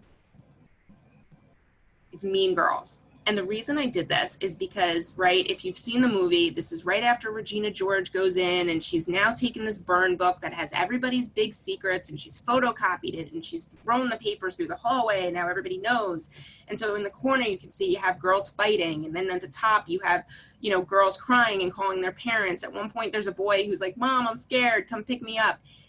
And this is how I imagined my first day and how I'm preparing myself for my first day, right? I'm just expecting total chaos. I'm gonna have kids coming back into my school building who hasn't seen some of these people in 6 months or more. And how are they not gonna hug each other? How am I stopping my students from embracing somebody that they've missed this long? Or how am I gonna stop somebody who's so overwhelmed to finally see their school building again from completely breaking down and crying? And as the school counselor, I'm like, how am I standing at those doors and helping those kids process that as they're now in this new, complete different structure that they've never experienced before? And like Matt talked about, you know, school avoidance it's really about anxiety and student anxiety and feeling bad and not being able to go places. So I'm working really hard with my administration to say, if we have a kid break down in the hallway, where am I taking them? What am I doing? If my resources are backed up, who's backing me up behind me to take the next kid who has a breakdown as we enter our school buildings? So preparing for the first 24 hours. Something that I've been doing for the past couple of weeks is simply reassessing my office and what's practical. I use a lot of, you know, handheld tangible objects with my students to get them to open up to talk. I mean, I know a lot of you know the benefit of sand play, and I usually have kinetic sand, and even the most oppositional student who's in my office, you get them with that sand for 5 minutes and they're talking about everything left and right. And clearly that's not something that I'm going to be able to use this year. So what am I doing to replace that? And as of right now, I don't really have an answer. I have to really think creatively about what that may be and how I may replace some of those items that I use with my students in my office. Conflict management. I do a lot of this. I'm sure you guys do too. 2 students, you know, together one-on-one with me trying to work through something. Is it possible with the new guidelines? Is your office somewhere where you could space those guys out with you in there and have a meaningful conflict resolution? You know, or is it something where they're going to be on one side of the office and you're on the other side of the office and they can't even tell each other's emotions through masks? I mean, it's certainly something that's going to be very complicated. And on top of it, sanitization. I don't know about you guys, but break and lunchtime rolls around and I have a line of kids outside my door and they used to come in one after the other. And now what sanitization am I going to have to do in my office between kids coming in to ensure that I'm maintaining their safety? All practical things that I have to prepare for the first 24 hours. New contact documents. You know, Susan talked to you a lot about this before. You know, I've had cases, especially with virtual, where sometimes a kid has chatted something in a classroom or chatted something in a session with me that kind of just hit that gut in the wrong way, where I was like, this is definitely something I have to report to mom. And having those emergency numbers right next to me so I could pick up my phone at home and say, hey, you better go check on her in her room. She just did something really kind of not so good. I want to make sure that she has a wellness. And I talk to my students about that early and they understand and they appreciate that, right? So, you know, it's similar to how you would have confidentiality conversations in your office about, you know, all right, you know, self-harm and safety. This is something I would have to report, you know, talking to kids about what that looks like virtual. It may be not as, you know, strict as, you know, okay, you have to talk about self-harm. It's like, no, you know, you're looking really depressed and this is something I think we need to bring to mom sooner rather than later. How will students be referred to your office? I'm working on this right now as well. Do I need a new plan? It used to be something where the kids could just get a pass and leave a classroom. But if they're in their classrooms all day, if this is an in-person situation where you have a kid who can't leave a classroom, they're not going to their lockers or something like that, are your students really going to feel comfortable raising their hand and saying, can I go see the guidance counselor in front of, I don't know, 30 other kids?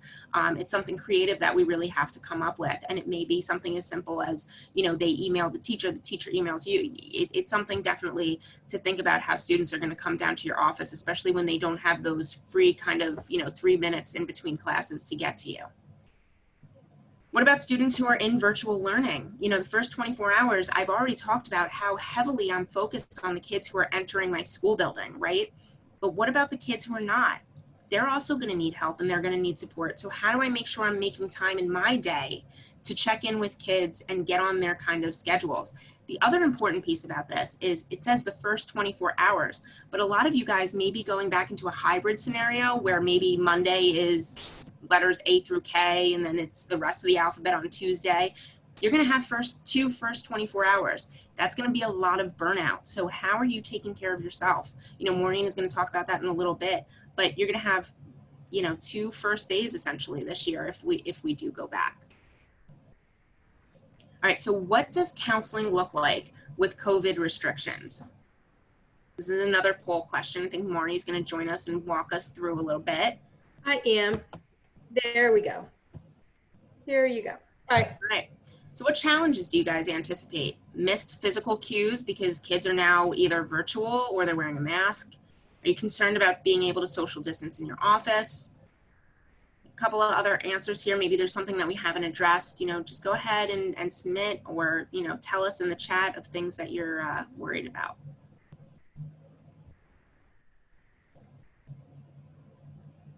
We're halfway there, Nicole. I'm going to give them another 10 seconds. I can tell you that, you know, one of the things that kind of was hard for me last spring was that now that you move to a virtual and our students are so used to instant gratification, right? The social media like generation that we're dealing with, is that I would have kids who would be requesting to speak with me at 10:15 at night, or they would be doing it, you know, 7:15 in the morning, and just, you know, managing their expectations of when they could still check in and setting that structure of, you know, a typical school day for kind of reaching out. Okay, so missed physical cues due to wearing a mask. That was the first one. Not far off, sudden disconnection on virtual platforms. Yeah, I mean, that speaks to that emergency document. You know, really just having, what I've done with parents is I have your name, right? I have what hospital is the nearest to your house. I have your emergency contact. And then I also have, you know, a backup emergency contact. And I usually run through, you know, with parents of students that I'm really, really concerned about. I'll say, like, here's the platform, you know, that I kind of do. If I can't get, if they suddenly disconnect and I can't get you and I can't get your emergency backup, I'm calling for a wellness check. And that may sound extreme, but if this is a student that you're really, really worried about, you know, some suicidal ideation with, or some extreme self-harm, you know, nobody's gonna judge you for that judgment call that you made. It was, you know, do no harm. You were protecting that student. You really had a gut instinct that something may or may not happen to them. So, you know, and I have that conversation with parents early. I also engage my kids a lot so that they know, you know, I usually get written consent via email, or, you know, before I do a check-in with a kid, that both the parents or the guardian and the students are aware, that the guardians know, the kids know, everybody's on the same page, that we're doing a check-in. You know, that increases, again, this competent community where kids are communicating issues with their parents. It certainly does get tricky, you know, where you have kids who are really, really angry at their parents about some things. But, you know, it's kind of the gold star to make sure that everybody's safe. So that was really, really interesting. Yeah, good morning. Just make sure you saw the 2 chats that came in, so you see them, about the 2 other concerns people shared.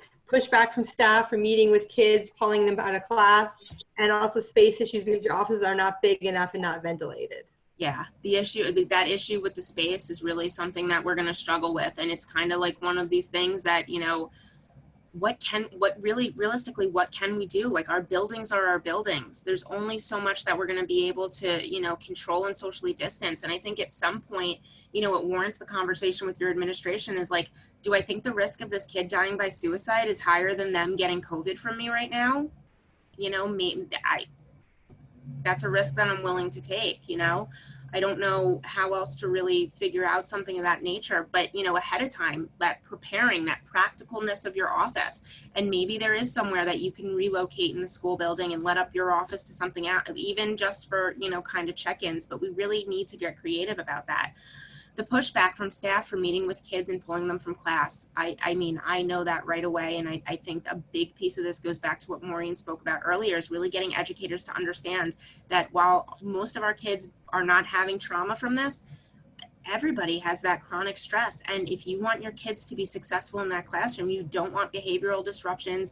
You want them finishing their work on time. We have to partner together. So that's where that competent community piece really comes in. You have that faculty liaison that can go back and have that conversation with their colleagues. So maybe it's not coming from you as the counselor. It's coming from that liaison to say, hey guys, this is what the counselor needs. And this is why she's trying to address some of your issues in the classroom so that you can be a more effective teacher and we can really reach this kid.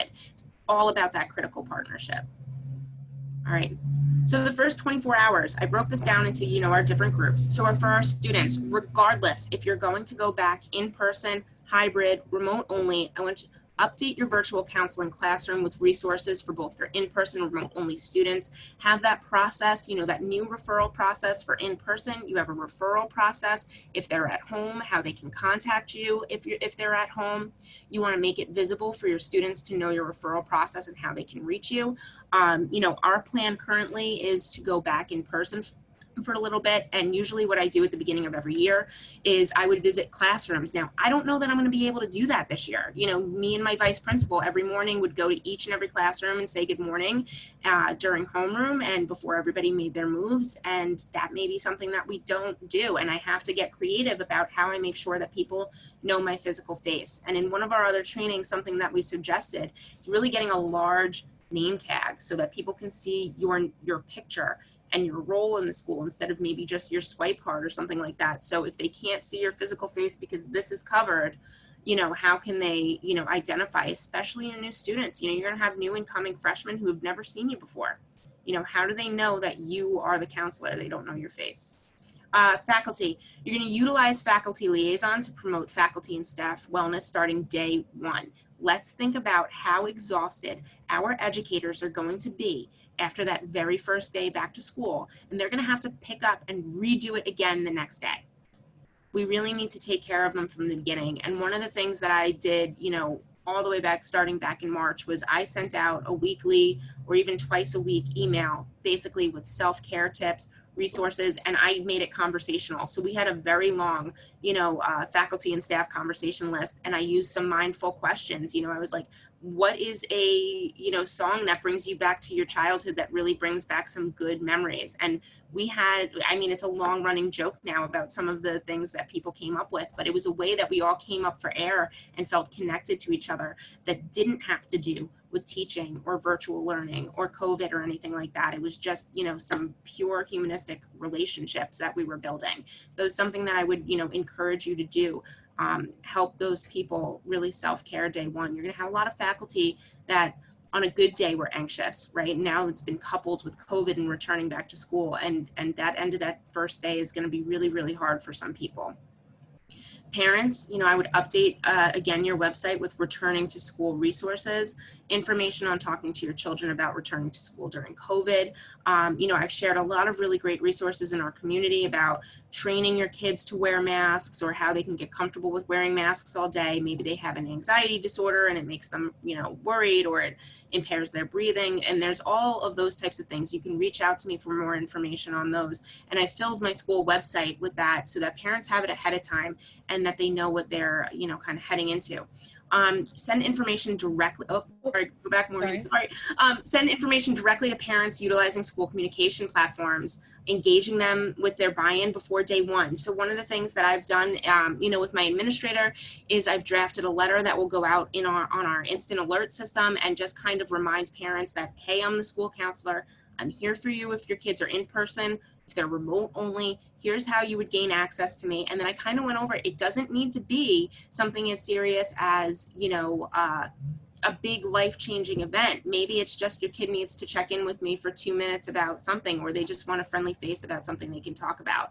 So just really reinforcing that I'm here to help their kids during that time is a friendly reminder, you know, and then they have it, right? So that's something that they can keep in their back pocket. Maybe they use me, maybe they don't. But again, just reinforcing that we're all here and we're all in this big circus together. All right, moving on to the next slide now, Maureen, I'm sorry. So the next 48 hours, I want you guys to think about sitting with your administrative or COVID team and relay any important information related to student well-being. You know, what that means is like basically what you would do in a traumatic event response. You know, what kids did you see today? Who seemed to really have a hard time? Who should we keep an eye out on the next couple of days? You know, maybe maintaining some attendance. You know, I know right off the bat, one of the first things we did was, you know, monitor who was checking into virtual classes to see if it became a pattern, and we started that day one. So really just making sure that you keep a good eye. And, you know, we did things like a Google Doc, you know, of who would come and visit me, or, you know, just shared, you know, some information. Maybe you have more than one, you know, staff member in your school. So, you know, maybe it seems like the student only came to you that day, but realistically, you know, Johnny came to you, then they went to the school social worker, then they went to this person, and realistically, they weren't in class very much all day that very first day back to school. And maybe this is somebody we really need to be concerned about and warrants a, you know, a parent check-in. Prepare to support faculty and staff after the first few days of learning. Again, reinforcing that self-care or allowing them to have some voice and choice in some things, you know, setting up maybe, you know, a faculty, you know, kind of staff support person who can, you know, give them some space and time to talk about their concerns as well, or some of their emotions. Begin check-ins with remote students and families to offer support. One of the things that I'm going to be planning on doing, you know, with our team is anybody who did opt out, I will schedule, you know, a time within the first month back to school to kind of have a Zoom call, regardless, you know, if they have issues or not, just to be like, hey, let's sit and talk and see how you're adjusting to the virtual learning while your friends are all in school. I think that's going to be a big piece of kids really feeling left out, and potentially very angry at their parents for making the decision that they weren't returning back to school while everybody else was going back, for those opt-out kids. You're going to maintain a record or process for students who become true and are school avoidant. Obviously, you work with your administration on that, on how best to support them. You can always reach out to Dr. Strobel for more information on best practices on how to re-engage them into schools. Consider the need to change your plans. Did your referral process work this first week, or was it a complete, you know, mayhem? Is it something that you have to reassess? Were there any unexpected issues that you guys came across this week that you really hadn't planned for before? All proactive, changing as we go. So, right, I talked about the first 24 and 48 hours, and we've made it this far, but I guess the question remains is, are we still going to even be here next week? You know, data is constantly changing. We have more cases, less cases, it goes up, it goes down. So this is my little friend Zoltan here, and we are not psychics. We do not know. So we can only prepare for the next day as best possible, but we really need to be prepared to address that uncertainty, and having those conversations with your kids early on to kind of say, you know, this is something that could potentially happen. If it does, what are you and I doing to maintain your support, control, and structure within the school? Preparing for the future we don't know yet. I want you guys to stay as informed as possible, but kind of stay away from like the fear-based stuff, right? You know, let's only really listen to what's coming from our administration. You know, my gut is always to say, well, this district is doing that and this district is doing that. Are we going to be doing that? Apples and oranges at this point. I really think, you know, unless a true decision comes down from our governor that we're all going to be closed and back in virtual learning, you know, we're all kind of going through the same storm, as Susan would say, but in very different boats. So stay informed within your own school community. Be prepared, have virtual counseling lessons ready to go so that you're not overwhelmed. I've started to film some already. We use a recording process at our school for our virtual learning, kind of for our specials and things like that. So I have that social emotional learning piece ready so that if we do go into that, I know that I'm going to be pulled in a million different directions. So the last thing on my mind is delivering some social emotional curriculum. I have that all ready to go, ready to upload to my school site. I have my virtual counseling platform ready. Like I said, I already have a letter that's going out to my parents to say what that is, what that looks like, how you would reach me if you do move into that. And take care of yourself. We've got to come up for air. We really do. And I really struggled with this, you know, back in the spring as a school counselor, taking care of other people, my staff, my students. I had 2 young kids at home. My husband was an essential worker, and it was really all on me. And I'm finally getting ready to be able to, you know, process that and do a lot of self-care. So processing the first week, my favorite thing in life is Charlie Brown and peanuts. And I just feel this on a real spiritual level, guys. Like, I'm already tired for tomorrow, and school for us is still another 3 weeks away. You know, Maureen is going to walk us through a little bit on how to process that first week, how to come up for air, and how to be resilient educators. Thanks, Nicole. You know, I bet a lot of you think you've got a balancing act ahead of you, just like Nicole is walking the tightrope now. Thanks, Nicole, for giving some good examples of walking a tightrope and how to balance it all. We're going to move quickly, and I see that we're running close to the end of time. We do want Maureen to come on and do some self-care work. So let's bring in the clowns so quickly that we're not going to maybe see them. We're going to go right back to ring number 1 for our juggler, who's going to bring us home with some ideas about the future. Thank you all so much for staying with us this entire webinar. 2 hours is a long time in the evening. As Maureen's talking, I'm also going to post the evaluation in the chat. I just want to make sure everybody goes ahead and fills out their evaluation, which is the second critical part in the sign-in process today before we go. But Maureen, I think this one does crack me up. But Maureen, could you just go ahead and take us home with Yes, I will take us home. I will juggle us home. Thank you. And what we're going to do, you know, is we've spent so much time in the present, and it really feels like it's been Groundhog Day for several months. So we want to recalibrate and start to look ahead. And some of the things we want you to remember is that not every kid hated virtual school. For some kids, it was really a good thing. So you want to be able to ask all your kids, what was virtual learning like for you? Because maybe there was more stress for them in the in-person school. You can predict some of the unpredictable. You don't exactly have a crystal ball, but you kind of know the direction things are going in, and you can be proactive rather than reactive. When you see people in a crisis, and this is a crisis, this chronic stress is a crisis, what you want to do in your role as a counselor is be more active. This is where people don't want you to just validate them and say, oh, sounds like you're feeling upset. It's also to give them suggestions of what to do to feel better. Making "you are not alone" more than a cliche, which it has become, and that's recognizing that you want to increase that social connectedness in your school however you can, because that's going to be critically important. You know, as I said before, there's a projected depression rate in the adult population of 33%. Before COVID, it was between 18 and 20. Most people are going to need support, but they may not need therapy, and you may need be one of those people who needs support. So you remember we talked about how stress affected your brain with that cortisol and that adrenaline? Well, I want us to consider, as we end, some of the positive ways that stress and life can affect us. We know there are chemicals in our brain in any activity we do. And you've heard a lot about the concept of mindfulness, and it can sound like it all has to be very intentional. You have to think about it before it can have a positive impact. Yet I want to share with you some activities that you don't even have to think about at all. Our body takes care of us in a very subtle way and gives us bursts of powerful feelings. So think of getting oxytocin, which is the love hormone. How do you activate it? You play with a dog, or you let a dog play with you. You hug a baby, you hug a friend, you hug another family member, you hold hands. You give someone a compliment. Endorphins are the painkillers. How do you activate those? Laughing. And that's part of the reason that we wore these silly costumes and we were in the circus, because we know you gotta laugh. Watching comedies, silly movies. Using essential oils can stimulate the endorphin production. My favorite, eating dark chocolate, and exercising. And you notice we didn't want to give this guy too hard a time with his exercise equipment, because sometimes you do the best you can. Dopamine is the reward chemical. And the way you activate that is by completing a task. And it doesn't have to be a really big one. It could be those little milestones all along. That's why we had the clowns come in after every little segment we finished, because we got a little rush of dopamine. You've got self-care here, and you'll notice you've got someone meditating, but You also have someone taking a nap with their dog.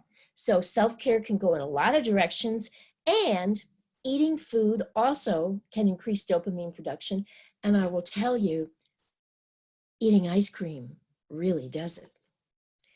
And finally, we're going to talk about serotonin, which is the painkiller. You can get that also by laughing. You can also get meditating, running, swimming, getting some sunshine, and walking in nature. You'll notice these people are doing that very intentionally, and they're maintaining social distance.